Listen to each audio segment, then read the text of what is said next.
CM DK Shivakumar ಸರ್ಕಾರದಲ್ಲಿ ಖಾತೆ ಕ್ಯಾತೆ ಅನ್ನೋದು ಇನ್ನೂ ಕೂಡ ಮುಗಿದಿಲ್ಲ. ಇನ್ನೂ ಕೂಡ ಯಾರ್ಯಾರಿಗೆ ಯಾವ ಖಾತೆ ಅನ್ನೋದು ಕನ್ಫರ್ಮ್ ಆಗಿಲ್ಲ. ಇವತ್ತು ಸಂಜೆಯ ಒಳಗೆ ಖಾತೆ ಹಂಚಿಕೆ ಆಗುತ್ತೆ ಅನ್ನುವಂತಹ ಮಾಹಿತಿ ಇದೆ. ಆದರೆ ಅದರ ನಡುವೆ ಈಗ ರಾಮಲಿಂಗಾರೆಡ್ಡಿ ಅವರು ಬೆಂಗಳೂರು ಅಭಿವೃದ್ಧಿ ಖಾತೆನೇ ಕೊಡಬೇಕು ಅಂತ ಪಟ್ಟು ಹಿಡಿದಿದ್ದಾರೆ. ಬೆಂಗಳೂರು ಅಭಿವೃದ್ಧಿ ಸಚಿವ ಸ್ಥಾನಕ್ಕಾಗಿ ಪೈಪೋಟಿ ದೊಡ್ಡ ಮಟ್ಟದಲ್ಲಿ ನಡೀತಾ ಇದೆ. ಬೃಹತ್ ನೀರಾವರಿ ಖಾತೆ ನೀಡೋದಕ್ಕೆ ಹೈಕಮಾಂಡ್ ಮಟ್ಟದಲ್ಲಿ ಚರ್ಚೆ ಆಗ್ತಾ ಇದೆ. ಆದರೆ ರಾಮಲಿಂಗಾರೆಡ್ಡಿ ಅವರಿಗೆ ಅದು ಒಪ್ಪಿಗೆ ಇಲ್ಲ, ಅಸಮಾಧಾನಗೊಂಡಿದ್ದಾರೆ.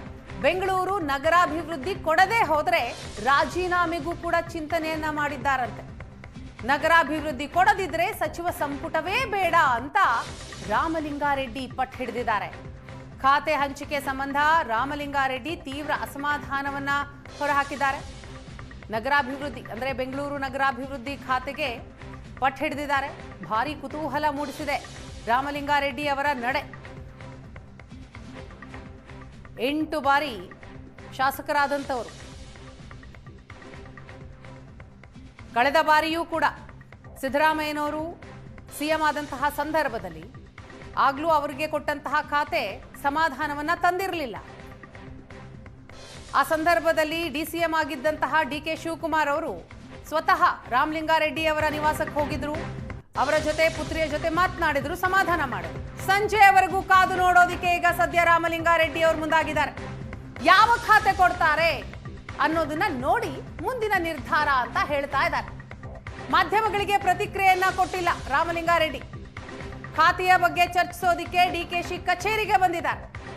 ಖಾತೆಯ ಬಗ್ಗೆ ಚರ್ಚಿಸೋದಿಕ್ಕೆ ಡಿಕೆಶಿ ಕಚೇರಿಗೆ ಬಂದ್ರು ರಾಮಲಿಂಗಾರೆಡ್ಡಿ. ಖಾತೆ ಬಗ್ಗೆ ಚರ್ಚೆ ಮಾಡೋಣ ಅಂತ ಡಿಕೆಶಿ ಹೇಳಿದಾರಂತೆ. ವಿಧಾನಸೌಧದಲ್ಲಿರುವಂತಹ ಸಿಎಂ ಡಿಕೆ ಶಿವಕುಮಾರ್ ಕಚೇರಿಗೆ ರಾಮಲಿಂಗಾರೆಡ್ಡಿ ಬಂದಂತಹ ಸಂದರ್ಭದ ದೃಶ್ಯವನ್ನ ನೀವು ನೋಡ್ತಾ ಇದ್ದೀರಿ. ಖಾತೆ ಯಾವುದು ಬೇಕು ಅನ್ನೋದನ್ನ ಮಾಧ್ಯಮದ ಮುಂದೆ ಏನನ್ನು ಕೂಡ ಹೇಳ್ತಾ ಇಲ್ಲ. ನೋಡೋಣ ಏನ್ ಖಾತೆ ಕೊಡ್ತಾರೆ ಅಂತ ಕಾದು ನೋಡುವ ತಂತ್ರಕ್ಕೆ ಮೊರೆ ಹೋಗಿದ್ದಾರೆ ನಿಜ. ಆದರೂ ಕೂಡ ಲಾಭಿ ಮಾಡ್ತಿದ್ದಾರೆ. ನಗರಾಭಿವೃದ್ಧಿ ಖಾತೆಗೆ ಪಟ್ಟು ಹಿಡಿದಿದ್ದಾರೆ ರಾಮಲಿಂಗಾರೆಡ್ಡಿ ಅವರು. ಸಂಜೆಯವರೆಗೂ ಕಾದು ನೋಡ್ತೀನಿ ಅಂತ ಹೇಳ್ತಿದ್ದಾರೆ. ನಿರೀಕ್ಷೆ ಇದೆ ಸರ್ ರೆಡ್ಡಿ ಸರ್. ಸರ್ ಯಾವ ಖಾತೆ ಮೇಲೆ ನಿರೀಕ್ಷೆ ಇಟ್ಟಿದ್ದೀರಿ ಸರ್? ಮೇಲೆ ನಿರೀಕ್ಷೆ ಇದೆ ಸರ್ ರೆಡ್ಡಿ ಸರ್. ಸರ್ ಯಾವ ಖಾತೆ ಮೇಲೆ ನಿರೀಕ್ಷೆ ಇಟ್ಟಿದ್ದೀರಿ ಸರ್? ಮೇಲೆ ನಿರೀಕ್ಷೆ ಇದೆ ಸರ್ ರೆಡ್ಡಿ ಸರ್. ಸರ್ ಯಾವ ಖಾತೆ ಮೇಲೆ ನಿರೀಕ್ಷೆ ಇಟ್ಟಿದ್ದೀರಿ ಸರ್? ಮೇಲೆ ನಿರೀಕ್ಷೆ ಇದೆ ಸರ್ ರೆಡ್ಡಿ ಸರ್. ಸರ್ ಯಾವ ಖಾತೆ ಮೇಲೆ ನಿರೀಕ್ಷೆ ಇಟ್ಟಿದ್ದೀರಿ ಸರ್?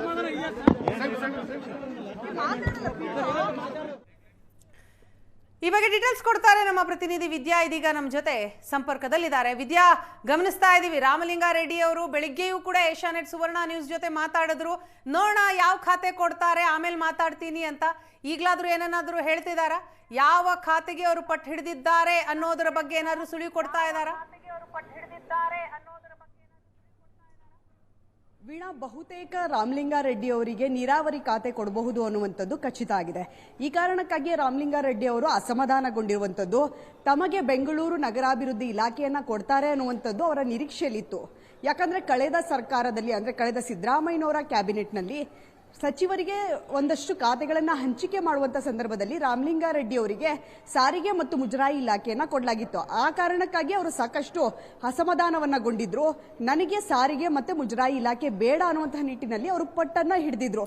ಈ ಸಂದರ್ಭದಲ್ಲಿ ಡಿಕೆ ಶಿವಕುಮಾರ್ ಅವರು ಸ್ವತಃ ಅವರ ಮನೆಗೆ ಹೋಗಿ ನಾನು ಖಾತೆ ಹಂಚಿಕೆ ಮಾಡಿದಂತಹ ಸಂದರ್ಭದಲ್ಲಿ ನಿಮಗೆ ಬೇಕಾದಂತಹ ಖಾತೆಯನ್ನ ಕೊಡ್ತೀನಿ ಅನ್ನುವಂಥ ನಿಟ್ಟಿನಲ್ಲಿ ಅವರಿಗೆ ಭರವಸೆಯನ್ನ ಕೊಟ್ಟಿದ್ರು. ಈ ಕಾರಣಕ್ಕಾಗಿ ರಾಮಲಿಂಗಾರೆಡ್ಡಿ ಅವರು ಸಾಕಷ್ಟು ನಿರೀಕ್ಷೆಯನ್ನ ಇಟ್ಕೊಂಡಿದ್ರು. ಈ ಬಾರಿ ನನಗೆ ನಗರಾಭಿವೃದ್ಧಿ ಇಲಾಖೆ ಸಿಕ್ಕೇ ಸಿಗುತ್ತೆ ಅನ್ನುವಂತಹ ಕಾರಣಕ್ಕೆ. ಆದ್ರೆ ಇನ್ನೂ ಕೂಡ ಖಾತೆ ಹಂಚಿಕೆ ಆಗಿಲ್ಲ. ಆದ್ರೆ ಯಾವ್ಯಾವ ಸಚಿವರಿಗೆ ಏನೇನು ಖಾತೆಗಳನ್ನ ಕೊಡಬಹುದು ಅನ್ನುವಂಥ ನಿಟ್ಟಿನಲ್ಲಿ ಚರ್ಚೆ ಆಗ್ತಾ ಇದೆ. ಈಗ ಆಲ್ರೆಡಿ ರಾಮಲಿಂಗಾರೆಡ್ಡಿ ಅವರಿಗೆ ಈ ಖಾತೆಯೇ ಕೊಡ್ತಾರೆ ಅನ್ನುವಂತಹ ಸುಳಿವು ಅವರಿಗೆ ಸಿಕ್ಕಿದೆ. ಈ ಕಾರಣಕ್ಕಾಗಿ ರಾಮಲಿಂಗಾರೆಡ್ಡಿ ಅವರು ಸದ್ಯ ಅಸಮಾಧಾನವನ್ನಗೊಂಡಿದ್ದಾರೆ. ನನಗೆ ಆ ಖಾತೆ ಬೇಡ, ಬೆಂಗಳೂರು ನಗರಾಭಿವೃದ್ಧಿ ಖಾತೆಯನ್ನ ಕೊಟ್ರೆ ಕೊಡಿ ಅಥವಾ ಕೊಡದೇ ಇದ್ರೆ ಬೇಡ ಅನ್ನುವಂಥ ಕಳೆದ ಬಾರಿಯೂ ಆಲ್ರೆಡಿ ಕೂಡ ಅವರಿಗೆ ಸಿಕ್ಕಂತ ಖಾತೆ ಬಗ್ಗೆ ಅಸಮಾಧಾನಗೊಂಡಿದ್ರು ರಾಮಲಿಂಗಾರೆಡ್ಡಿ. ಒಂದು ವೇಳೆ ಈ ಬಾರಿ ಅವ್ರು ನಿರೀಕ್ಷೆ ಮಾಡಿದಂತಹ ಖಾತೆ ಸಿಗದೆ ಹೋದ್ರೆ ರೆಬಲ್ ಆಗ್ತಾರ? ಖಂಡಿತವಾಗ್ಲೂ ವೀಣಾ, ಕಳೆದ ಬಾರಿಯೇ ಅವರು ರೆಬಲ್ ಆಗಿದ್ರು.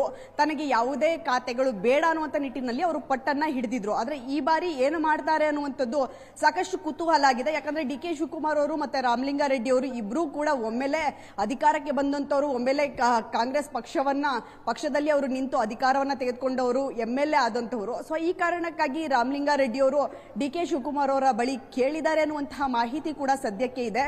ಡಿ ಕೆ ಶಿವಕುಮಾರ್ ಅವರು ಏನ್ ಮಾಡ್ತಾರೆ, ಹೈಕಮಾಂಡ್ ಏನ್ ನಿರ್ಧಾರ ತೆಗೆದುಕೊಳ್ಳುತ್ತೆ ಅನ್ನುವಂಥದ್ದು ಸದ್ಯಕ್ಕಿರುವಂತಹ ಕುತೂಹಲ. ಏನಾದ್ರೂ ರಾಮಲಿಂಗಾರೆಡ್ಡಿ ಅವರಿಗೆ ಬೆಂಗಳೂರು ನಗರಾಭಿವೃದ್ಧಿ ಖಾತೆ ಕೊಡಲಿಲ್ಲ ಅಂತ ಹೇಳಿದ್ರೆ ರಾಮಲಿಂಗಾರೆಡ್ಡಿ ಅವರು ರೆಬಲ್ ಆಗುವಂತಹ ಸಾಧ್ಯತೆ ಹೆಚ್ಚಾಗೇ ಇದೆ. ಯಾಕಂದ್ರೆ ರಾಮಲಿಂಗಾರೆಡ್ಡಿ ಅವರು ಬೆಂಗಳೂರಿನ ಹಳೆಯ ಶಾಸಕರಾಗಿದ್ದಾರೆ. ಈ ಕಾರಣಕ್ಕಾಗಿ ಅವರು ಬೆಂಗಳೂರು ನಗರಾಭಿವೃದ್ಧಿಯನ್ನ ಕೇಳ್ತಾ ಇದ್ದಾರೆ. ಮುಂದಿನ ಎಲೆಕ್ಷನ್ಗೂ ಕೂಡ ಅವ್ರು ಏನಾದ್ರೂ ರೆಬಲ್ ಆದ್ರೆ ಸಾಕಷ್ಟು ಎಫೆಕ್ಟ್ ಆಗುತ್ತೆ. ಯಾಕಂದ್ರೆ ಈಗ ಆಲ್ರೆಡಿ ಸ್ಥಳೀಯ ಚುನಾವಣೆಗಳನ್ನ ನಡೆಸಬೇಕು ಅಂತ ಹೇಳಿ ಆದೇಶ ಬಂದಿದೆ. ಸರ್ಕಾರವೂ ಕೂಡ ಎಲ್ಲ ರೀತಿಯಾದಂತಹ ತಯಾರಿಯನ್ನ ಮಾಡ್ಕೊಳ್ತಾ ಇದೆ. GBI ಎಲೆಕ್ಷನ್ ಏನಾದ್ರೂ ಬರುವಂತಹ ಸಮಯದಲ್ಲಿ ಇವರು ಈ ರೀತಿಯಾಗಿ ರೆಬಲ್ ಆದ್ರೆ, ಕಾಂಗ್ರೆಸ್ ಶಾಸಕರು, ಹಳೆಯ ಹಿರಿಯ ಶಾಸಕರು ಏನಾದ್ರೂ ರೆಬಲ್ ಆದ್ರೆ ಸಾಕಷ್ಟು ಕಾಂಗ್ರೆಸ್ಗೆ ಎಫೆಕ್ಟ್ ಆಗುತ್ತೆ. ಈ ದೃಷ್ಟಿಯಿಂದಾಗಿ ಡಿ ಕೆ ಶಿವಕುಮಾರ್ ಅವರು ಅಥವಾ ಹೈಕಮಾಂಡ್ ಇಬ್ರು ಕೂಡ ಮಾತುಕತೆಯನ್ನ ನಡೆಸಿ ಏನಾದ್ರೂ ರಾಮಲಿಂಗಾರೆಡ್ಡಿ ಅವರನ್ನ ಮನವೊಲಿಸ್ತಾರ ಅಥವಾ ರಾಮಲಿಂಗಾರೆಡ್ಡಿ ಅವರು ಕೇಳದಂತಹ ಖಾತೆಯನ್ನ ಕೊಡ್ತಾರ ಅನ್ನುವಂಥದ್ದು ಸದ್ಯಕ್ಕಿರುವಂತಹ ಕುತೂಹಲ. ಆದ್ರೆ ರಾಮಲಿಂಗಾರೆಡ್ಡಿ ಅವರು ಸದ್ಯ ಅವರು ಅಸಮಾಧಾನಗೊಂಡಿರೋದಂತೂ ಸತ್ಯ ವೀಣಾ. ಎಸ್, ಥ್ಯಾಂಕ್ ಯು ವಿದ್ಯಾ ತಮ್ಮ ಡೀಟೇಲ್ಸ್ಗಾಗಿ.